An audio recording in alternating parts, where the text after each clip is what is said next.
Let's go. बिस्मिल्लाहिर्रहमानिर्रहीम, अस्सलाम वालेकुम, ईद मुबारक। तो जी आज हम कर रहे हैं ईद की रूटीन शेयर। तो बहुत ज़्यादा नहीं, हल्की फुल्की आपसे रूटीन शेयर करूँगी। यहाँ मैं बना रही हूँ खीर में थोड़ी सी मैं गाजर, थोड़े से मैंने चावल ग्राइंड करके वो डाल लिए थे, और खीर तकरीबन 2 घंटे में मेरी बनके तैयार हो गई थी। और क्योंकि मैंने 3 बजे खीर बनाना स्टार्ट की थी और तकरीबन 6 बजे मेरी खीर बन चुकी थी। और उसके बाद जो जो ईजी से मुझसे हो सकता था मैं चल आपसे शेयर करती हूँ, और आपसे भी पूछती हूँ कि आपकी ईद की क्या रूटीन रही है। और खीर बनाने के बाद यहाँ मैंने कस्टर्ड भी बनाया था। मैं कि चलो जिसको जो पसंद होगा वो खा लेगा, क्योंकि किसको कौन है जी, मुझे ही पसंद है, वैसे मैं नहीं खाना, खीर भी पसंद है लेकिन कस्टर्ड मुझे ज़्यादा पसंद है। उसके साथ मैंने यहाँ बनाए थे दही भल्ले, जो कि कोई खाना खाए हर ईद पे बनते ही बनते हैं, हालांकि इतने खाते नहीं लेकिन बनने ही है। और यहाँ जी मैंने रख दिया था गोश्त बॉयल होने के लिए। उसके साथ साथ मैंने कहा था दूसरा काम, क्योंकि मैंने यहाँ गोश्त रख दिया था, मैं के साथ में बनाऊँगी पुलाव। और शाम के खाने में मैंने कहा देख लेंगे, क्योंकि पुलाव मेरे हस्बैंड बहुत शौक से खाते हैं।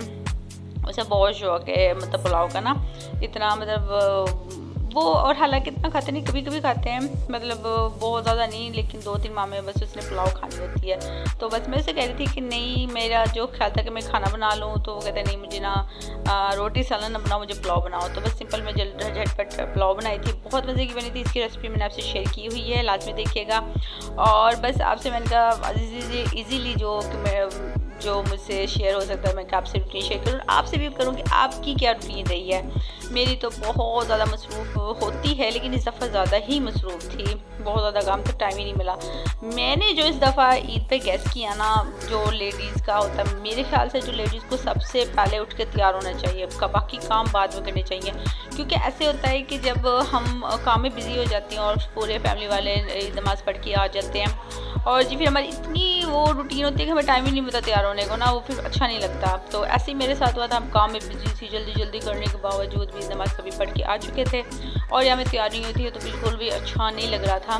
तो मेरी बस ये थी कि जल्दी जल्दी फ्री हो जाऊँगी, लेकिन हो ही नहीं पा रही थी। तो मैंने बस ये गैस किया था कि आइंदा इंशाल्लाह आइंदा जो भी मुझे ईद नमाज़ आएंगी ना, तो सबसे पहले मैं खुद तैयार होंगी, बाकी काम आहिस्ता आहिस्ता होते रहेंगे, क्योंकि अच्छा नहीं लगता ईद पे आप ना तैयार, और बाद में जब तैयार होते हैं, जब वो जी सभी सो ही जाते हैं, और बस मेरे ख्याल से फिर कोई मज़ा नहीं होता ना।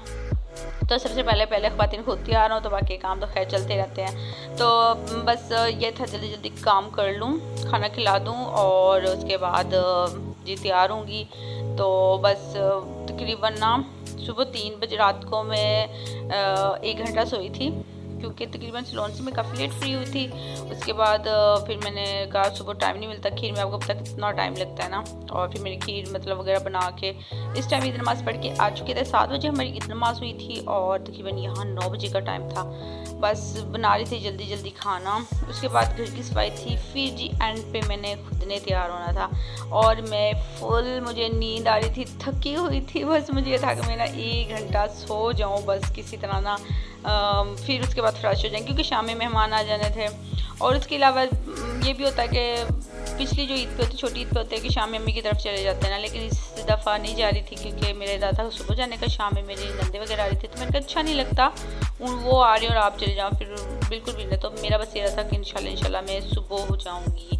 तो आज तो नहीं था इरादा, वैसे मेरे 2 बच्चे गए हुए हैं, 2 छोटे मेरे पास हैं, और तो वो उधर ही उन्होंने ईद की है। तो बस जी जल्दी जल्दी थी, बस पुलाव बना रही थी। और लास्ट में से शेयर कीजिएगा आपकी ईद पे क्या क्या रूटीन रही है, और आपने खाने में क्या क्या बनाया।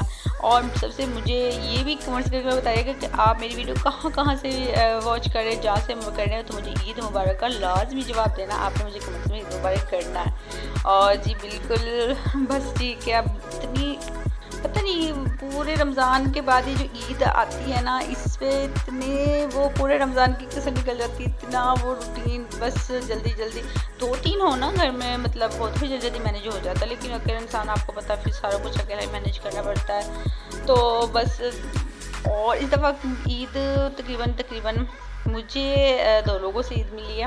एक मेरी सास से ईद मिली थी, और एक मेरी जो मेरी जिठानी है ना, उसने मुझे ईद दी। बाकी सब छोटे हैं, तो बाकी सबको मैंने ईदी दी। तो आपको बताइए आपको कितनी ईदी मिली है। और अम्मी की तरफ तो तकरीबन सभी ईदी देते हैं, उधर बड़े छोटे सभी ईदी देते हैं, उधर बहुत कभी ईदी हो जाती है, लेकिन ससुराल में आपको पता है जो बड़े होते हैं वही देते हैं। बाकी इधर भाभी भी सभी मतलब हो जाता है, तो उधर ज़्यादा ईदी देनी पड़ती है।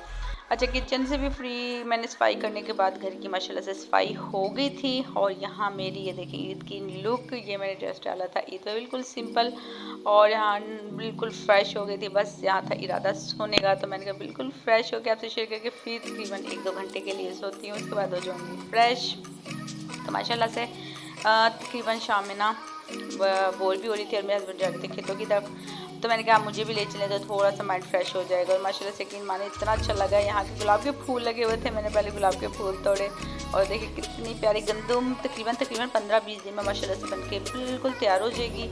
और इस वक्त तकरीबन 4-5 का टाइम में इतना प्यारा लग रहा था ना गाँव तो खेतों का माहौल बड़ा प्यारा और बड़ा सुकून, दिल को सुकून, दिमाग को सुकून, बड़ा फ्रेशमेंट होता है। तो माशाल्लाह से जो गांव से हैं उन्हें तो पता ही है कि खेतों में कितना सुकून होता है और गांव में खासतौर पर कितना सुकून होता है। तो माशाल्लाह से बहुत सुकून वाली जगह है, ईजी बंदा ना हो जाता है, दिमाग फ्रेश हो जाता है। सुबह से जो फ्रेशमेंट ख़त्म हुई थी ना, वो खेतों में आके बड़ी फ्रेश हो गए थे। सबसे मेन चीज़ है खुशबू भी बड़ी प्यारी इनसे आ रही थी, फ्रेश थे ना। मैंने तोड़े थे काफ़ी ज़्यादा, थोड़े तो मेरी बेटी के पास थे, कुछ मैंने ले लिए थे।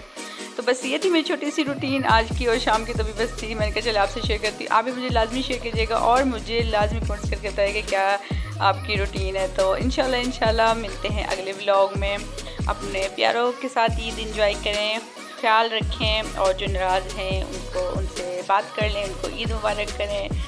और जी माशाल्लाह से अपनी दुआओं में मुझे भी याद रखिएगा लाजमी, और प्यारे से कमेंट्स करके लाजमी जाइएगा। तो मिलते हैं अगले व्लॉग में। अल्लाह हाफ़िज़।